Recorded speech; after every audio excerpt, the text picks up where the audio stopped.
Welcome to another episode of the Guys Telling Stories podcast. I'm Rich Douglas. I'm Bill Easton.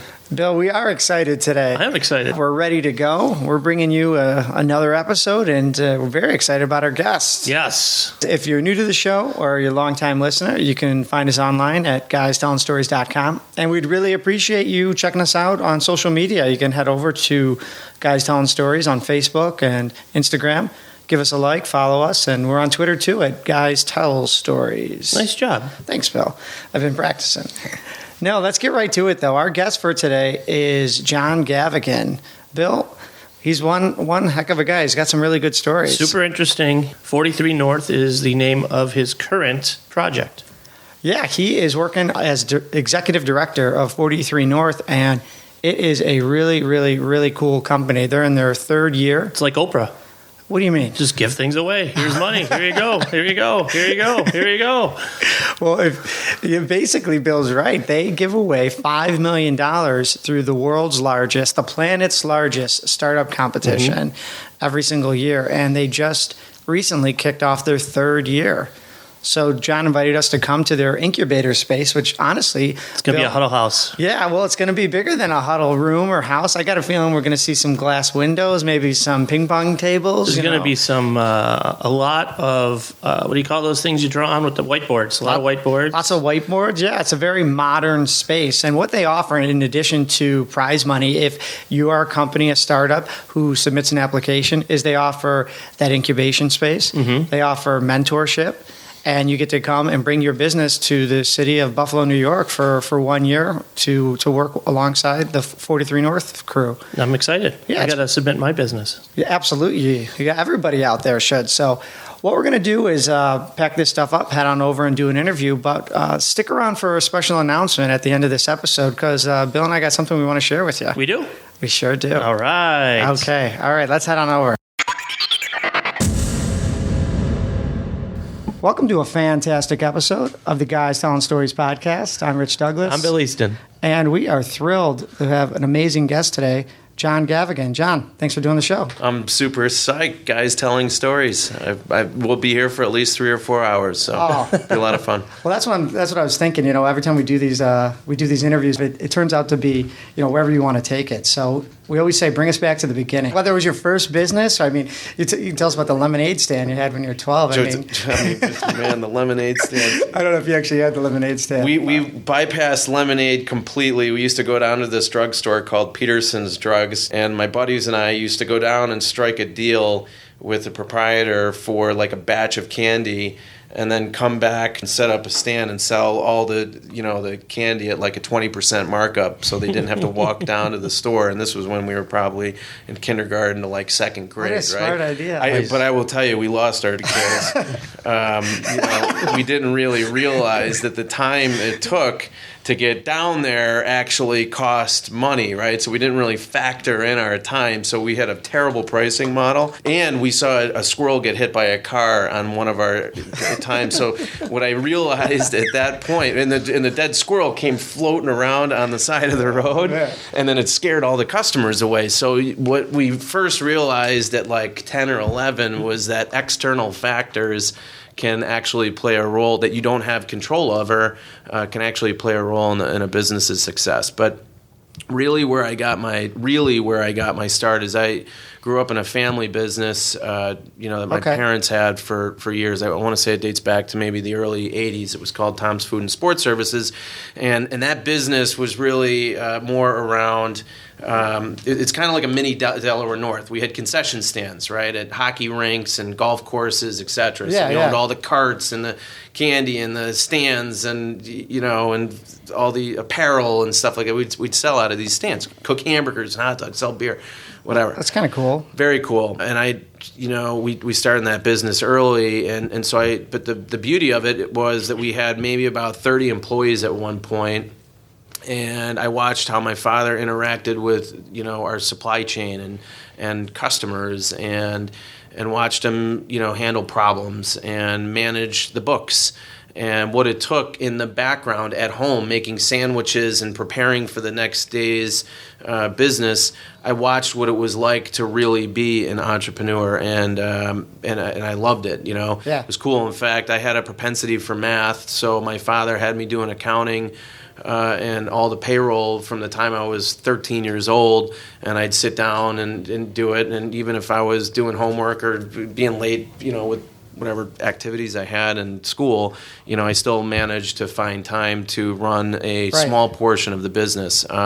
Those experiences actually helped my brother and me become entrepreneurs later on in life. And, did a stint out west, and, after college, did a stint out west, and then came home and eventually, navigated into really a sales and marketing career through Xerox that lasted, almost 2 decades. Really? Okay. Lasted almost 2 decades. And during that time, to complement or to supplement income and I guess more of an innate desire to be my own boss, we opened up a series of companies inside that time. So while I was working for Xerox on the side, we had a distribution company for calendars called the Discover Buffalo Niagara calendar publication. So I've we heard of started it. that in 1999. We started a interior design company in 2002 called Eden Interiors. That was managed by my wife. And then that spun into a small real estate portfolio that we used to house some of the businesses that we were creating. And then in 2005, I partnered with a guy in Rochester to open up a new division of an existing office supply company called Xerographic Solutions. And that was probably the most formidable experience I had with a startup. So 20 years in, I'm counting full-time job, got married, started up 3 different successful businesses, and then the formative years started with another venture. I often tell my employees it's all about the inputs. I tell my children, probably most importantly, that it's all about the inputs. Outputs will eventually take care of themselves, and while you want to keep your eyes on the finish line and where you want to go, it should be driven by your core values, and how you define a fulfilling life will eventually guide you into the inputs and decisions that you make today. I wanted freedom. I wanted to be my own boss. I love to coach. I love to lead, but I also love to listen. I love to work with people. I love people. And I always wanted to surround myself with experiences that would ultimately lead to those fulfilling ideals in my life. So, kind of cool. And then, we sold XSI, Xerographic Solutions, after working on that business for about 6 years. Super tough, man. I remember I was taking my MBA. I had just graduated with my MBA, had 2 new kids, bought a new home. Family is always number one on my priority list, so it's like every night, between 8 and midnight, 8 to 1 in the morning, I would be working on this business for years and trying to build out the plans. I was the architect. My partner was the visionary. I was the architect. Okay. And then we combined our skills to create new divisions in XSI. I would be working on the business constantly, but being also very present for my family at the times that that we could, or at least attempting to be. And eventually we sold that company to a division of Xerox in 2011, and then eventually I just worked for that company for a number of years. I'm listening to this, and we have this lifetime of family business. And we've talked to other people who have these family businesses, and sometimes, they try to take it to that next level, but you kind of branched out on your own and not only started, one business or 2 businesses, you started this one business that was so successful you're able to have someone else buy it from you. Was that something that from day one was kind of in the cards for you? Here's where the disconnect was. That was certainly on my partner's mind, who was maybe 10 or 11 years my senior. Okay. My intent really at the time was to buy his shares out and be the person to buy the rest of the company. Oh, wow. Okay. And then scale it again from there. So you have to be careful how, even though I learned a tremendous amount, we both learned so much from each other, the grand vision, the exit strategy, I can now reflect back and say that we weren't necessarily aligned. There's a lot of things that I probably would have done differently to scale the business that much more and continue to increase the value in that business because I knew it so intimately.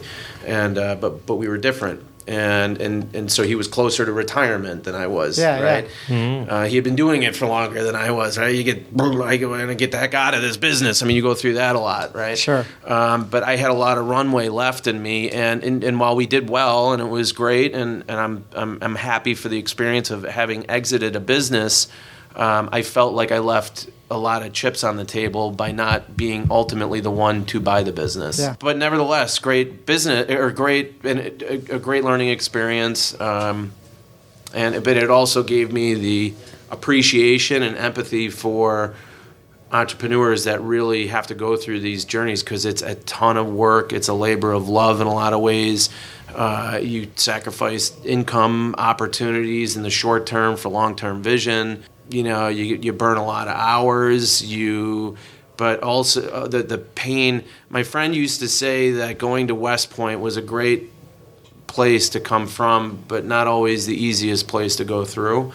And it's the same way for a lot of entrepreneurs. It at times can be a great struggle. Besides your family, anyone else encourage you to take that path to go in that direction? No, my dad was like, go be an accountant, right? There'll always be room for an accountant. Yeah, it's a little stable that way, yeah. I've since realized that really the true great profession is in sales. Like you're going to need great salespeople with high integrity. So if you can learn how to communicate, I mean, whether or not you're a banker, an accountant, a lawyer, a doctor, you have to sell the services that you're providing and have been trained for.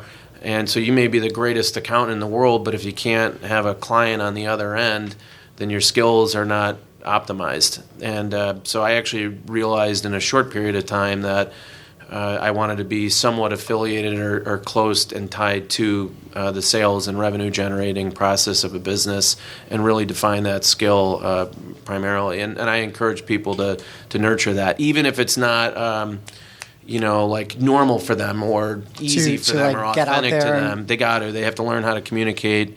And if you don't, that's your business eventually might suffer. And if you can't do that, then you have to align yourself with somebody who can. Yeah. Do you think it's something, question to both of you guys, do you think sales is something that can be taught and learned? Because I bet you there's that charismatic guy that walks into the room, gets everybody's attention, the head turns, and people want to talk to him. Might be easier to buy something from him, but for those people out there that are nervous or go, I hate picking up the phone. I don't like looking people in the eye. Can you learn those skills?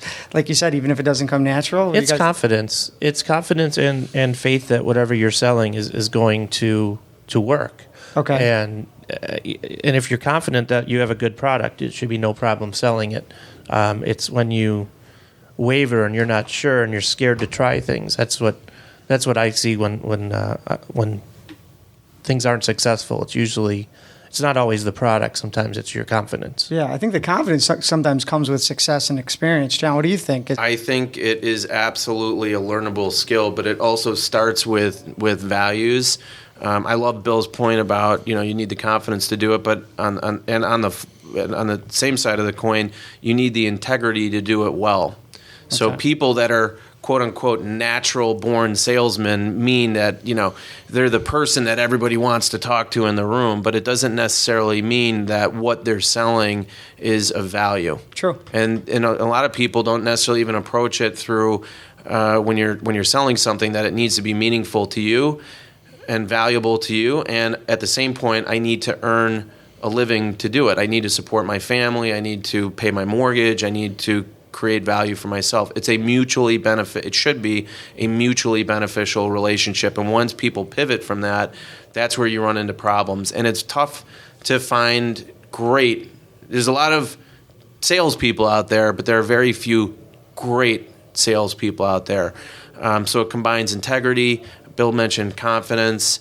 And then somebody with the willingness and the discipline to continue to do the same things on a routine basis, meaning you have to get on the phone and call people. You have to send out the emails. You have to do your prospecting. You have to have the stones enough to actually close the deal when the time is appropriate. Okay. You need those things, and unless you practice them, generally they're not skills that you'll develop. You need to do it. When it comes time to close a deal, do you feel like people in the beginning are afraid to like ask for what they're worth? And I don't mean financially, but just they know their value in that mutual relationship, and maybe they're going to hedge a little bit, or they're going to undercut themselves. Absolutely brilliant question, and I can't believe I've never been asked this question before, and the answer is yes. And if you don't, let me put it this way, your value isn't no one will define the value of you more than you. Okay. So unless you go into it understanding that and believing, not understanding, but just believing, like Bill said, confidence, having the confidence to know your value, then you go into a potential negotiation undervalued and compromised. Yeah. And for the people out there listening, take that to heart, because it could just be somebody that's looking to take a different job. Maybe the companies are merging and you have these prospects out there. But, I was thinking what we're doing, Bill, to spread these episodes, I'm just offering them for free. I mean, they are free, but I'm messaging people in California.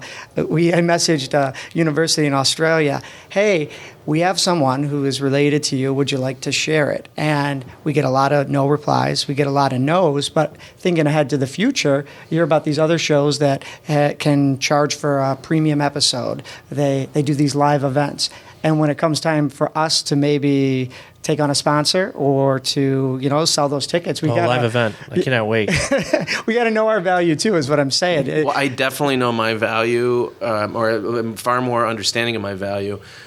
So I think we negotiated a rate with your producer that this interview was about $5,000. About $5,000, yeah, that's right. And that was for a 10-minute interview. So this is our last episode. This is our last episode. We just blew the bank. Yeah, we blew it. And it's payable over 30 years. Incremental payments. Well, it's not free though, because you're getting people to invest time You're out of their right. schedule and the opportunity to do something else. So while there may be no financial arrangement in this, there is a resource arrangement in this, and that means that you spent the time enough to go out and find hopefully people that are of interesting value, and then you're hoping or planning for a community of people to listen to the types of information that you're bringing to them. So there is an exchange there. It just happens to be a different resource other than money. Yeah, no, it's valuable. The feedback we've been getting, and Bill, I know we've been surprised about this too, but it is, we have some people that listen in California. I think maybe they just like podcasts. So they're going to hear you, they're going to look up the company,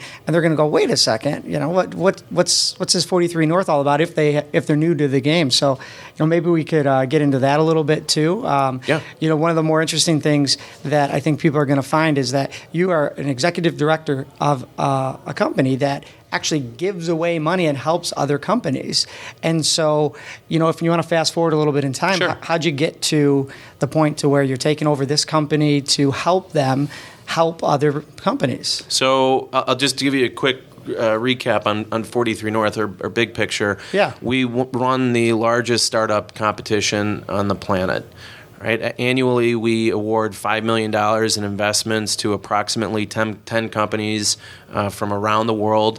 We bring them to Buffalo for 1 year of incubation right here on the Buffalo Niagara Medical Campus, and provide them mentorship services both for quality of life and business that really helps them optimize their business in the time that we spend with them during the course of the year. Some of our companies have enjoyed the Buffalo market so much that they have elected to actually stay and move a portion of all of their businesses to the Buffalo area, just because the assets are such that Right. it helps them nurture their businesses on a more fruitful way for a longer term basis, which is wonderful news. It means that we're doing a good job. So we're about to launch our third competition, and again, we're going to be giving $5 million away. Our initial investment is about $500,000 and scales up to a grand prize winner of $1 million. And That's so it's an incredible. amazing Yeah. experience, and it's really Yeah. cool to see this exciting, the world's largest of something, right? This fun, this cool, this type of vibe and energy,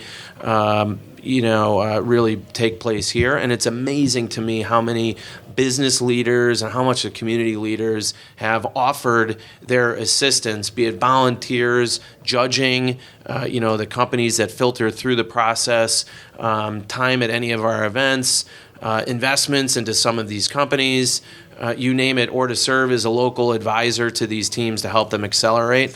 Unbelievable, the amount of outreach from this community. Couldn't be prouder. Yeah. And last year, though, we had 11,000 applicants from 117 countries. Wow. This year, we're changing our application process a little bit to really scale down, the quantity of numbers and really just focus on the best of the best, filtering through the process. So we've made some modifications this year to our process that hopefully will yield the best, let's call it, 8 companies on stage at the end of the year. Yeah, my personal story was my wife had a birthday party. I went to the Buffalo River Works just to make sure that everything was set for her party. And I walk in, and just to describe to you what I see a bunch of people on bleachers. Some of them had construction worker hats on. Yep. There was this stage. I think I recognized a couple of the judges from other podcasts, from TV shows, and they were doing pitches for their company. And just in checking in with the waitress for myself and making sure the party was good, I probably heard about 2 or 3 of them. And I realized I was in the center of something like much cooler than what I had planned for a Saturday party. So I took a couple pictures. And for those of you, again, that are new to this company and this process, it is something very similar to, and I've heard it described like this before, like a Shark Tank pitch at the end, Yep. where you need to bring it in a certain amount of time, and you need to be able to defend your company, answer questions about it. And Think about how exciting this is. So this whole process that starts on March 4th, the application period goes to May 30th. From there, we go right into the judging of however many companies apply to the competition. From that, we then go back and then ask clarifying questions of these companies, bring them in to do video pitches in front of a panel of judges and investors, a portion with a pitch deck and the whole thing. And then we judge down to like the semifinals, and the semifinals go, right? And so it all crescendos, the whole year crescendos to the 43 North Week in Buffalo, New York, starting on the 21st of October. Starts with a startup grind, goes through a startup weekend with students, then goes into MWBE events and other pitch events throughout the course of the 43 North Week that ultimately lands to the finals, where 8 companies pitch for $1 million, and they do it in front of thousands of people at Shays Theater, right? Yeah. Celebrity judges, like the best of the best, right? Judging them, best and best. And you want to talk about drama. Yeah. Unreal, man. Sounds like First we're about of all, to get into if you've some. ever said anything in front of 2,000 or 3,000 people, you know that your heart's racing, your eyes are beginning to water, you can't remember your middle name, and they're all dealing with it. Am I right, Bill? I mean, It's happened to me. right? And so it's very intense, very drama. Like you said, Shark Tank, but it's Shark Tank live in front of thousands of people, right. Televised, the whole thing. So you got to bring your A game. But it's so cool, right? It's really so was, yeah. exciting because they know that there's an end game, right? They're battling for $1 million. Super dramatic, super cool, and every single one of our teams, our winners, have said that their lives are absolutely richer for the experience. Yeah. Talking about putting yourself out there, man. I mean, just unbelievable, and I respect them so much, because imagine how challenging that would be to watch people pace up and down the hallways in the back rooms, because they're just literally going, all I need to do is remember my first name and I'll be good to go from there. Right. But to watch them actually go through it and be courageous enough to make themselves vulnerable in front of all those people, and then to go pitch something that they believe in so much, to go out and try to earn money to accelerate their business, could not be a cooler experience. What you saw, by the way, Yeah, it Rich, sounds like I might have seen like something because else. 43 North has had such I'll call it meteoric rise in attention, not just in Buffalo, but on the global startup scene. Yeah. Okay. Steve Case, do you know who Steve Case is? Yeah. The founder of AOL? Yeah. He runs a competition called Rise of the Rest. which Okay. 8 companies pitch in emerging ecosystems. They selected Buffalo as one of the 5 cities. Is that what it was? Okay. So Okay. 8 My mistake. companies Yeah. came in, but that's amazing, isn't it? That Steve Case brought Rise of the Rest and his Revolution venture capital firm to Buffalo, New York. I think we had 800 people. Then we helped them organize it here in Western New Oh, York. that's great. And they came in and 8 companies pitched for a $100,000 award, and they liked 2 companies so much that they actually made 2 $100,000 investments. So we actually ended up with 2 out of our ecosystem, which was really exciting. But those things would have never happened unless, right, we're getting great branding and the New York Times articles and the Katie Couric interviews, and it's like the branding and the marketing kind of, exploded enough where people took note, and Steve Case decided to make Buffalo one of, his stops on his tour. Did you ever hear before? Excuse me? Steve Case ever in Buffalo before this? I don't think he was ever in Buffalo. Couldn't believe it. Yeah. Could not believe it. And Riverworks was like a perfect, just like a perfect It was super backdrop. exciting. The energy was like off the charts, and I'm just there Well, to you gotta check. you gotta come on Thursday the 27th. You're not gonna. No, believe it. Bill just wrote it down. I mean, if you're listening to this and you're interested in putting in an application, go check out the process. So, one of the things that we always like to listen to is those challenges and obstacles, maybe even a failure or defeat. So, if we bring it back around to you, right around the time you're connecting with 43 North and you're learning about everything, maybe you can tell us how you got connected, but along the way too, if you had an obstacle that you kind of were better for, you learned a lesson from. Any stories come to mind? One absolutely comes to mind. After we sold the company in 2011, we were integrated with a division of Xerox, and I have to tell you, professionally, it was the hardest year of my life. Not just professionally, I would just say in general, it was the hardest year of my life, because here you spent so much time cultivating a business, and now there's other leaders in the new business that say, well, you're great, but we know what we're doing, right? And so they never wanted to listen. Like, it's just like, come on, like, this is how you treat the customers, and this is what you're gonna do, and so the whole time I'm like, I'm the guy with all the knowledge. You want to tap into me? And I was so proud. My ego was big, right? Sure. But they didn't want to hear anything from me, right? They Okay. bought the business. They wanted to take it in their direction. They knew And better or something? They knew, or- but everybody knows better, Okay, right? Anytime okay. you buy a business, of course, you know better, right? And it was so painful for me. It was such a demoralizing experience. And then, and it was depressing, quite frankly. And over a period of time, I realized I was so unhappy at the job that I was in. And then I realized, like, I'm trying to control too much. The reality is they do own the business. They can do whatever they want to do with it. I can offer my assistance, but more importantly, I should really be focused on controlling what I'm capable of controlling. And so I went through the following year doing a total attitude adjustment.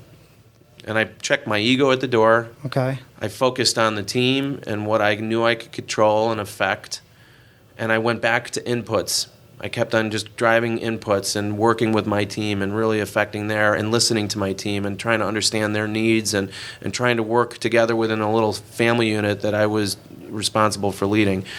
And it turned out to be the most fundamental, valuable year of my life, because I soon realized that my problems were all me. Really? My challenges were all me. It was all my attitude that needed a real adjustment. And when I made the commitment to change my attitude, that's when the rest unlocked. And that year we had a banner year, and we had another banner year the following year. And I was offered the second in command there at that business. At the time, the division was about 300 people. And I was so grateful for the opportunity. I turned out to love the business that I was working in, and it started with a massive attitude change. And when I realized it was all me, it was my problem that I needed to address, it really unlocked. And quite frankly, had I not gone through that experience, I probably wouldn't have been prepared to do the type of role that I'm currently in. So it's unlocked, fortunately, a lot of great positives, because I recognize how important an attitude really is. Yeah, That's great. that's not the answer I expected. Most people talk about, maybe like something that they had is an outside factor. The roof was leaking. Yeah, they needed to overcome something that was happening to them, but it was you. I had to overcome myself. Yeah, and it's I don't know. It takes a lot of courage to admit that, but also it takes a lot of effort to kind of be introspective a little bit too. Do you know what I mean? Was it just conscious effort? I've after been day? doing. I would encourage your listeners to do this. I've been doing this for a number of years, but maybe once a year, if I have like private time or I feel like it's just time, I will kind of sequester myself and kind of go through a personal mission statement and almost like strategic planning just for me, the things that I find fulfilling. And, so to me, I'll actually like, here are my values, and this is what I find and derive fulfillment from a personal level. And then I almost self-grade where I'm at in each one of those strategic pillars that offer to my happiness and fulfillment. And so I do that often, and often meaning, maybe once a year. Sure. And I'll just go to a hotel and just go get a, whatever, and just kind of disappear and go to a nice dinner by myself and really kind of reflect. And it's helped because I was looking at a lot of portions of my life going, I'm not fulfilled, and here's where I really need to make some changes. And I think it was really very closely aligned with it when I started making an attitude adjustment. Yeah. Came very shortly after kind of doing a personal reflection and decided to make some real changes. I would absolutely encourage talking to mentors and people that believe in you and know who you are, understand your personality, understand those things. But self-awareness is a pretty important thing. And sometimes if you don't have the answers, that it's really incumbent on you to go ask for help. People think that not asking for help is a sign of courage. They don't. The more vulnerable you are and the more you're willing to really ask for help and not be the holder of all information, Sure. I think those are the courageous people. Those are the people that personally I gravitate to the most. Yeah, it's a lot of good information, and like I said, I appreciate the honesty is kind of what I'm getting at, because you're gonna have people out there listening who kind of probably need to do that, but they don't actually take the time to do it. So whether it's once a year, around the holidays, your week off, maybe give it a shot too. Tomorrow? Yeah, tomorrow. Why wait till tomorrow? Maybe today. Yeah. Well, Bill, you want to kick it on over to the maybe current business, looking ahead? Anything else in the works? Anything different than that's going on? And where do you see it going in the future? A couple things. Yeah, we're obviously stoked about kicking off year 3. This year I would say I've got 4 primary things that I'm really focused on. Obviously, my family and work come first. My kids and my professional life are really the 2 most important things I want to prioritize this year. I think just for listeners, it's really important to kind of balance out your personal health and needs and things like that, because without that, you really don't have a whole bunch of other stuff to worry. And then also your personal life, Sure. right? I mean, be it your friends, family, how you integrate with the relationships you want to nurture, etc. So for me, it's kind of where I'm thinking this year is going to go. 43 North. We've got an exciting year trying to nurture through our Y2 winners and really helping them optimize their business. Really planning on bringing in a whole new class of young businesses that are going to be here in our incubator come January of 2017. So there's a lot of things that we've changed about 43 North and a lot of process improvement things that are going to require real time and talent and thought to make sure that we execute it properly. But as I said before, a lot of the outputs will reveal themselves. We're still very much a startup. We know that we want great exits. We know we want businesses to be able to create jobs and wealth, and we want to do it in an inclusive way, meaning we want to teach students and we want to extend opportunities on both sides of Main Street, not just one. Right. We want the culture of entrepreneurism to touch all people that care, right? And so we're going to do our part to make sure that permeates this community, for sure. And so those are the things that we're going to be working on, particularly this year. In the future, I think the future is going to kind of reveal itself. I'm not really 100% concerned about the direction. 5 years we're going to be our own venture capital company, and we have a couple of strategic ideas that we're currently planning on, that we're evaluating, being like getting into our own self-sustainable business to fund operations and the awards. We're working on things like that, just having kind of, lines in the sea to see, what things might take. But frankly, if we help these companies accelerate and optimize, their exits will be our success, or their job creation or their business success will be our success. And from there, you will start seeing some proliferation in our community, which is going to be super exciting. So right now, we need to stay really focused on inputs. Yeah, looking ahead, it sounds so cool just to kind of picture what 5 years from now could look like.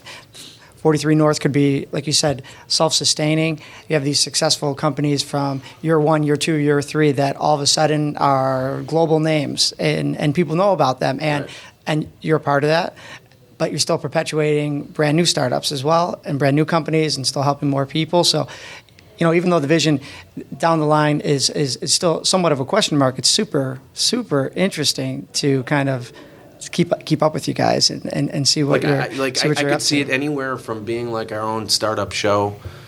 Truthfully, like its own. Oh, what a cool idea show, too! Yeah, like a true. What can you imagine the process of the voice that ultimately lands in that winner, right? Mm-hmm. I mean, it's a show. So we've even considered, do we want to turn this into, like reality television, but based on real economic development principles, and branding out these companies and accelerating these companies. I could see that. I could see turning this more, like 43 North Week in October, becoming very festival-oriented, not unlike South by Southwest. I could see being really an investment clearinghouse, right? So the place where employees or people looking for work and new companies coming in, that we become kind of the central broker, basically, not broker, but the central house where you can find resources, great companies to invest in, great employees or great resources to come work for your businesses. So I could see that going in that direction. But right now, it's like we need the successes first. We need to create sustainable economic development here in the startup community in Western New York to contribute to the wider ecosystem and be an example to people that this is possible. And so that's why we're so focused on making sure that we're doing the primary inputs to make sure that we have those options down the road. Yeah, they're cool. Like you said, they're cool options, but you got to take care of, first things first. First things first. Yeah. Well, we always like to end with the advice portion, the final thoughts. I know you've been traveling a lot, flying all over, meeting people. Yeah. What comes to mind? Anything? The integrity counts. Your integrity counts. I would, I think you asked a really great question, and I plan on stealing that, that by all question. means. I think you got to know yourself well enough so that you can articulate the value, and so it's worth just peeling back a little bit of time and being reflective and self-aware to know what your core values are. I know mine, and and I wish a lot of people just the peace and joy of going through the experiences of being an entrepreneur that I've been able to have, and you guys have been able to have, and come at it with a with a lot of integrity, and understand that ultimately it's going to be you facing you in the mirror, and you got to do what's right, to make sure that you can continue to see yourself in that positive way. So I wish everybody the best of luck doing it, man. It's been a great gig. So I had no regrets. A lot of learning lessons, but no regrets. Well, it's a pleasure sitting down with you today. Thank you very much. Yeah, best of luck with all the future endeavors, too. Yeah, and I can't wait. For anybody interested in checking out 43 North, I know you guys are on Facebook. If you want to follow John, I know you probably personally on Twitter, if that's cool. They could kind of see what you're up to. Gav. You got it. This has been a fantastic, kind of a unique episode of Guys Telling Stories. As always, you can subscribe to the show. Head on over to guystellingstories.com. I'm Rich Douglas. I'm Bill Easton. All right. Thanks for sticking with us, guys. Yeah, that was fun. What a cool episode. Not bad. You were right. There is a ping pong table. There is. Did you know that ahead of time? Well, you know what I found out while we were waiting before we set up, that they do ping pong competitions. John's at least right now he's number 2 for the whole group here. So I'm not going against him. It's not a lot of people walking around with their Google Glass on. I thought they were all going to have that. No Google Glass? Google Glasses or whatever that they put them on. And Oh, yeah. I didn't see any. I didn't see any. I didn't see any. Everyone's hard at work. That's why. Bringing mine. Yeah, take them off. You look funny. No, well, our special announcement is we are winding down. So thanks for sticking with us all the way to the end. We are winding down season 1. And what we are looking for you to do is to nominate a future guest. Mm-hmm. Yeah. Anybody. I mean, you've seen what we've done. We entrepreneurs, businessmen, singers, performers, Entertainers, jugglers, behind the scenes. clowns. Behind the scenes folks, people who you think are, number 1, interesting to talk to, number 2, tell good stories. And for season 2, we're going to probably stick to maybe the same number of guests, 10, and they can be local, they can be near and far. We have more than 10. We already have a few lined up, so we're going to see who returns our calls, our emails, and try to line them up.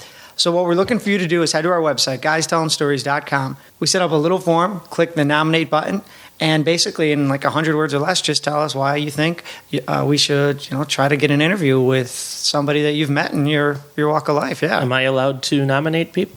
You can nominate somebody. I could nominate somebody. You could just tell me too, so that might be easier.